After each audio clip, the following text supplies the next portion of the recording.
Andros Townsend has now scored 5 goals and he has 3 assists as well for Everton this season so far. Scored at Old Trafford against Manchester United on Saturday. Got the equaliser in the end, which actually ruffled a few feathers because his celebration was none other than Cristiano Ronaldo's, and Cristiano Ronaldo was on the pitch at the same time. Now that is what's like a Housering. Yeah, there we go. That will do perfectly. No.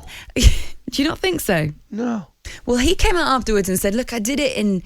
I was paying homage, and I did it with respect because it was Cristiano Ronaldo." But it didn't look like Ronaldo thought that, Ali. Oh, I hear you, but I mean, wait a minute. Have we reached the stage where he's got copyright on that celebration? Nobody else can do it. Is that the rules now? I think when you're Ronaldo, I think you can have that. Well, yeah. sorry, I'm not buying that at all. Really? No, not buying it. Why do you think he did it? Because he was excited and he was thrilled, Mm-hmm. and he was absolutely over the moon. You know, and I heard his interview after it, and I need to tell you, I thought he spoke brilliantly after it. He had nothing but respect and for Ronaldo. So, and Ronaldo should look at it as respectful as well. Somebody want to do the celebration that he does. Come on, go over it. Even if it means that your team have dropped points because of it. Oh, that's football. That's football. By the way, Everton played well. Second half, I watched the game. I don't mind the boy Anthony Gordon either. I know he gets substituted, but I tell you what, I don't mind him. They've got a wee bit about him, Everton, this year, you know. Well, we can ask Andros Townsend about that celebration because he's coming onto our show at about 9:30 this morning, maybe 9:45. Excellent. He's so busy these days, he can Well, decide. see, that's the thing that's happened with it. This, I've got a bigger concern. But never mind his celebration being disrespectful. It's anything but.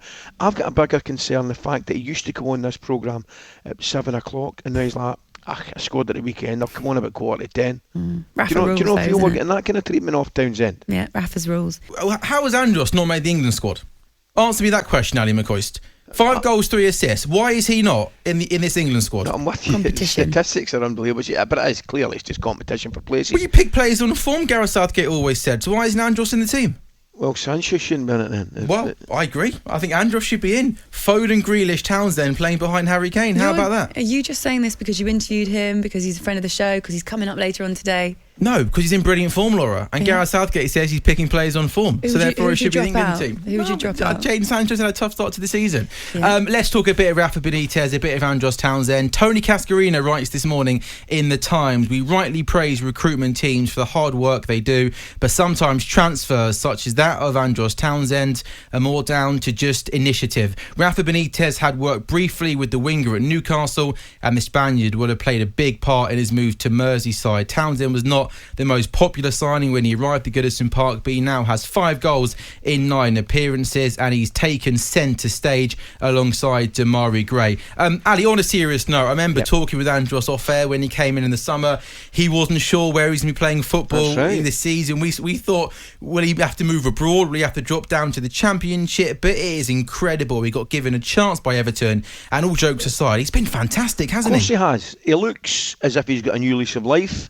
I mean, we'll ask him when he came on. I'd love to ask him a question. The way he started the season with Everton, you know, I want to ask him a question. Do you think he was maybe needing this fresh start? Had he gone a little bit stale at Palace? Because he has started unbelievably well. And you were spot on to mention Damari Gray as well. What a talent. £1.5 million. What? Much? £1.5 million. Is that what it cost? Yep. Incredible. Also as well, I don't think Rafa's getting enough credit for the work he's doing at Everton at the moment. 5th in the table, 14 points from 7 games. Let's also remember, they're without their best 2 players. I mean, Richarlison and Calvert-Lewin have barely kicked a ball all season. Seamus Coleman, he was missing from the team on Saturday. And tactically, Benitez absolutely spot on Saturday. They were well organised defensively. They were very good, very dangerous in the counter-attack. They had the better chances to win the game on Saturday. Andros Townsend credits Rafa as well, saying that he just is so demanding and it's non-stop everything that he wants. There's a quote in the papers actually saying that he's just non-stop. He always wants me to improve. If I score in the top corner, he tells me I need to put in the bottom corner. He wants more because he knows the quality we have and thinks there's a higher ceiling to reach.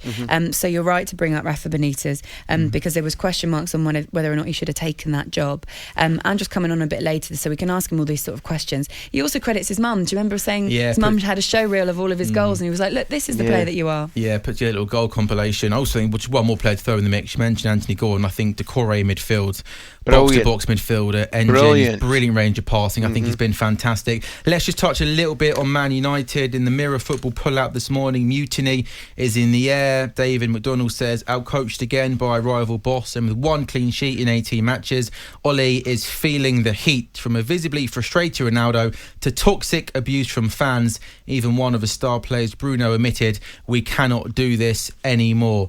What do you make of Man United's performance, Ali? Are you surprised that Ronaldo didn't start? I know it's a lot of matches at the moment, but with an international break coming up, are you surprised he only brought him off the bench? I was a little bit, to be honest with you, particularly when you're in a position that Ole's in where you have to win games. You just have to win them. Simple as.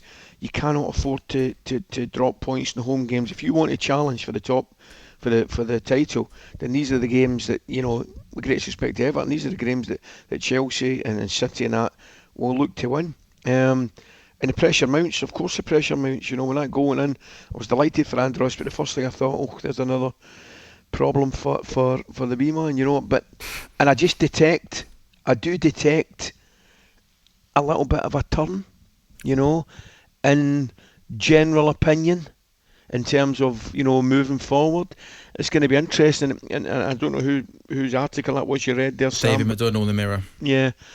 I know exactly where he's coming from. I don't know whether you can sense it yourselves, guys. It's, that way you can sometimes just feel it in the air. I've sensed for a long time. I think we've all sensed for a long time that it's a great Man United squad, but perhaps Ole Gunnar Solskjaer just isn't a good enough coach to take this team to the big trophies. You're talking about a turn then, Ali. Look at their fixtures coming up. They've got Leicester in the league, Atalanta in the Champions League. It's then Liverpool, it's then Tottenham, it's then a game against Atalanta again, and then it's Manchester City. So it's a big 4 weeks coming up for Ole Gunnar Solskjaer. Do you think if those results don't go his way, that perhaps, let's say, come the next international break in November, Man United could say, we've given you time, we've given you money, you've got a big squad here, you're not getting us where we need to be, and he might lose his job? You asking me if that could happen? Absolutely could happen. Should it happen? Of course it could happen. Should it happen?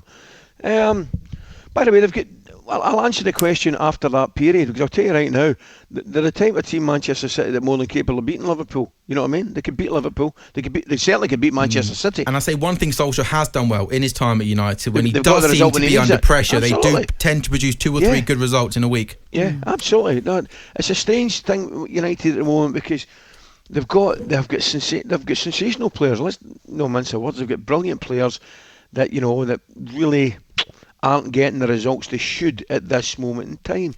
And I'm just, as I said, I can sense just a little bit, some of the Man United faithful, turning's maybe too strong a word, but they're maybe just getting a wee bit, we should be winning these games, and when that happens, when you lose the fans, then it's trouble ahead. All right, we're going to speak to the man that took a dagger to the hearts of those Manchester United fans at the weekend, Andros Townsend.